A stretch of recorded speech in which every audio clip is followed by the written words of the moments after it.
Donald Trump, aujourd'hui, je ne parle pas en diplomate, je parle en homme libre, je parle en homme des peuples que votre empire a trop longtemps traités comme des territoires sans voix. Ce que vous appelez la capture de Maduro, nous l'appelons un enlèvement politique. Ce que vous appelez la loi, nous l'appelons le terrorisme d'État. Oui, terrorisme d'État. Parce que lorsqu'une puissance utilise la force, la peur et la coercition pour humilier un président élu, ce n'est plus de la justice, c'est de la domination.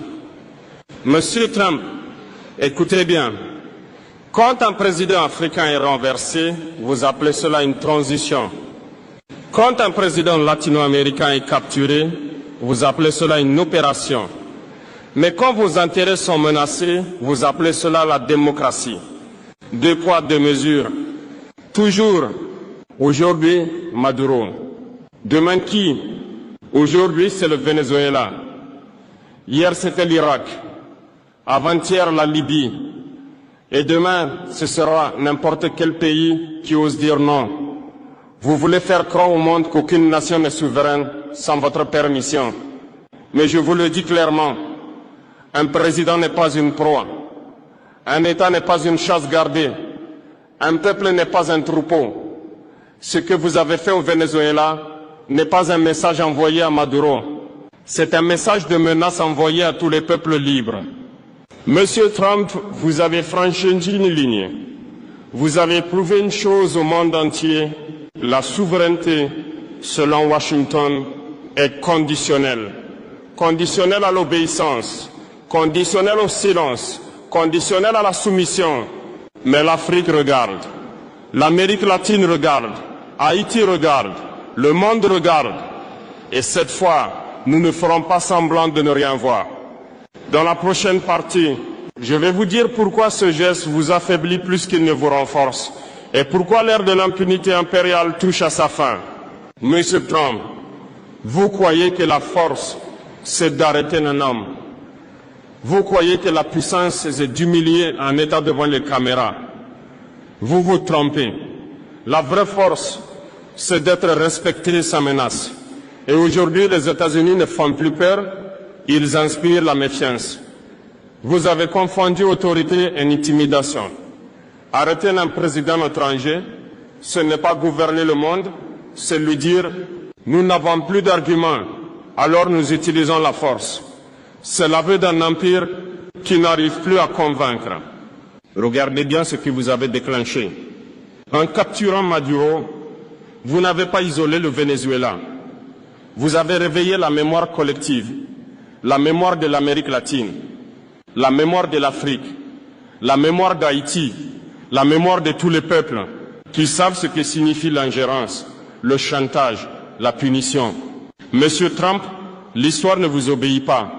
Vous pensez écrire l'histoire avec des sanctions, des drones et des menaces. Mais l'histoire, elle ne se soumet jamais longtemps. Chaque empire a cru être éternel. Chaque empire a cru être intouchable. Aucun ne l'a été. Votre message est clair et il est dangereux. Votre message dit ceci: si vous ne coopérez pas, vous serez punis. Mais ce message produit l'effet inverse. Il pousse le peuple à chercher des alternatives, à se détacher de vos systèmes, à construire sans vous. Vous avez perdu l'arme la plus puissante, la légitimité. Sans légitimité, la force devient brutalité. Sans respect, la puissance devient peur. Et la peur, Monsieur Trump, ne dure jamais. Je vous le dis sans menace, mais sans faiblesse. Ce que vous avez fait à Maduro sera étudié, analysé, retenu. Et chaque pays saura désormais que la protection américaine a un prix, la soumission totale. Je vais vous expliquer pourquoi l'Afrique ne sera plus jamais un terrain d'expérimentation et pourquoi ce monde unipolaire touche à sa fin. Monsieur Trump, pendant trop longtemps, l'Afrique a été traitée comme un terrain d'essai. Un endroit où l'on teste des coups d'État, des sanctions, des dirigeants dociles et des peuples qu'on croit sans mémoire. Cette époque est terminée. Ce que vous avez fait au Venezuela, nous le reconnaissons parce que nous l'avons vécu. Sous d'autres noms, avec d'autres prétextes, mais toujours avec la même logique. En Afrique, on a capturé des présidents autrement, par la dette, par la corruption imposée, par la peur fabriquée. Vous appelez cela coopération. Nous appelons cela domination. Vous avez pris nos matières premières et laissé nos peuples pauvres. Vous avez soutenu des régimes faibles pour mieux contrôler des nations riches. Et maintenant, vous vous étonnez que l'Afrique parle d'une seule voix. Monsieur Trump, écoutez ceci attentivement. L'Afrique observe la capture de Maduro comme un miroir du passé et un avertissement pour l'avenir. Si un président latino-américain peut être humilié publiquement, alors aucun président africain n'est en sécurité dans votre ordre mondial. Mais voici ce que vous n'avez pas compris. Nous ne voulons pas remplacer un maître par un autre. Nous ne voulons pas changer de chaîne. Nous voulons les briser. L'Afrique ne mendie plus. Elle s'organise, elle apprend, elle coopère autrement.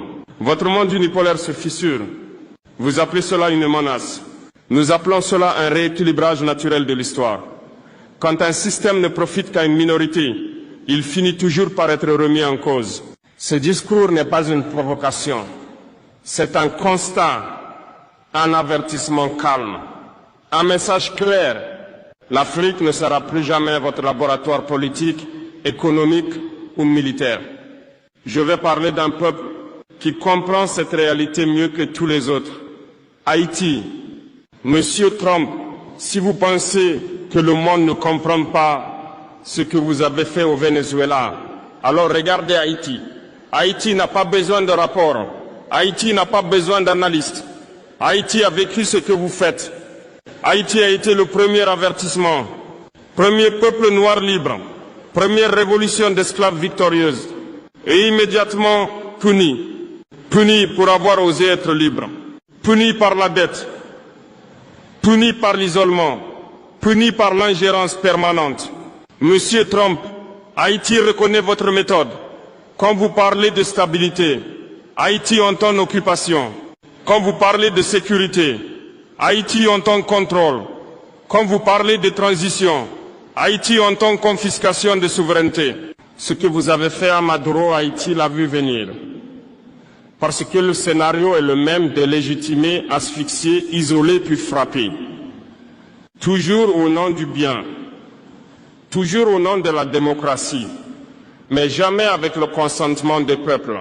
Haïti n'est pas faible. Haïti est entravé. Ce pays n'a jamais été autorisé à respirer librement, à choisir librement, à se reconstruire sans tutelle. Et pourtant, malgré tout, Haïti tient encore. Monsieur Trump, comprenez ceci. Quand vous humiliez Maduro, vous rouvrez une blessure haïtienne. Quand vous niez la souveraineté du Venezuela, vous confirmez à Haïti qu'elle n'a jamais été considérée comme égale. Mais l'histoire a une mémoire. Les peuples que vous croyez brisés sont souvent ceux qui finissent par inspirer les autres. Haïti n'est pas un échec. Haïti est un avertissement ignoré. Monsieur Trump, ce que Washington craint le plus n'est ni un pays, ni un président, ni une armée. Ce que vous craignez, c'est l'unité. Diviser pour régner, votre vieille méthode.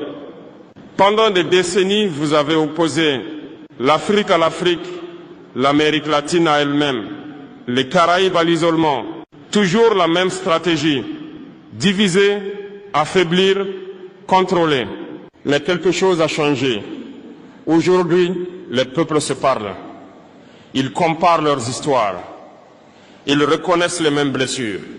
Et ils comprennent qu'ils ont été traités selon un seul et même modèle. Maduro, Haïti, l'Afrique, le même combat. Ce n'est pas une question de dirigeants. Ce n'est pas une question d'idéologie. C'est une question de dignité collective. Quand vous capturez Maduro, vous ne défiez pas seulement le Venezuela. Vous provoquez l'Afrique, Haïti, l'Amérique latine et tous ceux qui refusent désormais la soumission déguisée. Je ne parle pas de guerre. Je parle d'alignement moral, d'intelligence collective, de refus coordonné, de l'humiliation. Et cela, aucune armée ne peut l'arrêter. Je dirais clairement ce que signifie résister sans se détruire. Et pourquoi la peur change enfin de camp? Monsieur Trump, l'époque des ordres est terminée. Le monde n'est plus unipolaire. Les peuples n'attendent plus la permission pour coopérer. Ils créent des ponts sans vous demander l'autorisation. Ils échangent sans vos sanctions. Ils construisent sans vos conditions. Monsieur Trump, vous avez appris au monde que résister signifiait se battre, se déchirer, se sacrifier. C'est faux. La résistance moderne n'est pas le chaos. Ce n'est pas la violence. Ce n'est pas la haine. La vraie résistance est intelligente. Résister, c'est refuser les règles injustes sans tomber dans les pièges. C'est produire ce que l'on consomme. C'est décider sans tutelle. C'est coopérer sans permission. Vous avez gouverné par la peur, sanctions, liste noire, menaces économiques, pression diplomatique. La peur a été votre arme principale. Mais voici ce que vous n'avez pas compris. La peur fonctionne jusqu'au jour où les peuples n'ont plus rien à perdre. Et ce jour est arrivé. Quand un pays comprend que l'obéissance ne le protège pas, il cesse d'obéir. Quand un peuple voit qu'un président peut être capturé malgré les concessions, il comprend que la soumission est inutile. Résister, c'est se renforcer. Ce n'est pas se fermer au monde. C'est choisir ses partenaires. Ce n'est pas s'isoler. C'est se libérer du chantage. La résistance moderne est économique, culturelle, mentale.